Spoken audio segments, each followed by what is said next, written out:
दोस्तों नमस्कार। आज हम बात करेंगे कि ग्राम सभा कब और किस तरीके से समाज में आगे बढ़ी। अगर इतिहास देखते हैं तो पहले जो कबीलाई होते थे, माइट इज राइट का अधिकार था।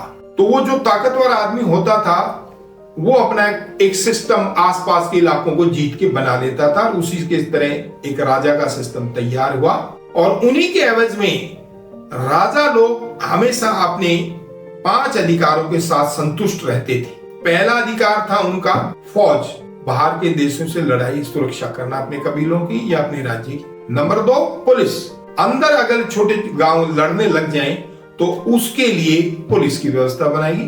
तीसरे था न्याय, कि भी न्याय की जो व्यवस्था थी, अभी इनको न्याय देने के लिए राजा की घंटी बजा दी जाती थी तो न्याय के लिए वो बाहर आते थे। चौथा था विदेश नीति, कि बाहर के लोगों से, बाहर के प्रांतों से, देशों से कैसे उनका व्यवहार किया जाए। इन 4 महकमों को चलाने के लिए एक महकमा था वित्त, फाइनेंस, जिस पे राजा टैक्स लेता था। बाकी जितने भी उनके छोटे छोटे काम होते थे, गांव के लोग ग्राम सभा के तौर पे, पंचायत के तौर पे इकट्ठे होते और इकट्ठा होने के बाद वहां पे समस्या रख लेती। जैसे किसी मोहल्ले का झगड़ा हुआ, किसी का गाली गलौज आपस में हुआ, या कोई पानी की समस्या आई, या कोई बाढ़ की समस्या आई, या किसी प्रकार की भी उन्हें कोई भी ऐसे गांव से संबंधित शिक्षा की, चिकित्सा की, अभी हमारी शिक्षा बच्चों की कैसे होगी, हमारे बुजुर्गों की चिकित्सा कैसे होगी, तो इन समस्याओं के निदान के लिए ये लोग कहीं राजाओं के पास या प्रशासन का सिस्टम के पास नहीं जाते थे। अपना काम खुद सब लोग मिलजुल करके पारिवारिक व्यवस्था में काम करते थे। और उसमें क्या था, ये काम शुरू हुआ था चोल राज्य से। तमिलनाडु में चोल राज्य ने, उन राजाओं ने सबसे पहले गांव को ये पूरी आजादी दे दी थी कि वो अपनी समस्याओं का समाधान अपने गांव में कर लें।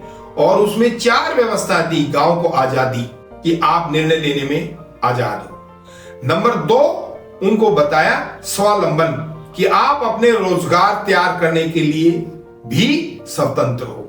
नंबर 3 आप सशक्त हो, आप जिसको चाहे अपने गांव में आने दें, या जिस व्यवस्था को नहीं चाहते उस गांव में ना आने। कोई जबरदस्ती करेगा तो हम आपकी रक्षा करेंगे। और चौथा था पारिवारिक, कि हम सब एक भाईचारे की व्यवस्था में बने रहें और एक दूसरे की दुख और सुख के साथी बने।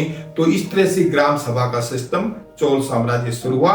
फिर हर्षवर्धन के टाइम में हमारे हरियाणा कुरुक्षेत्र से स्टार्ट हुआ, जहां पे सब लोगों ने मिलके एक लोकतांत्रिक व्यवस्था के साथ एक ऐसे व्यक्ति का चुनाव किया जो बहुत ही न्यायप्रिय था और एक ऐसा कर्मठ था जो हमेशा लोगों की सेवा के लिए जुटा रहता था। उसका नाम हर्षवर्धन था और उसने अपने राज्य में आसपास में लोगों को, ये पूरी गांव को स्वतंत्रता दी और अपना काम करने के अधिकार दिए। इसलिए आज भी उस ग्राम सभा को हम पूरी मजबूती के साथ खड़ा कर सकते हैं, बशर्ते उसको ये पावर दे दी जाए जो संविधान के तहत है 73 में।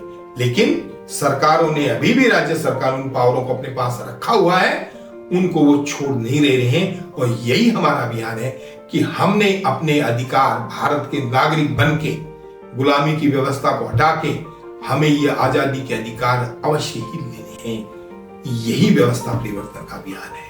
धन्यवाद।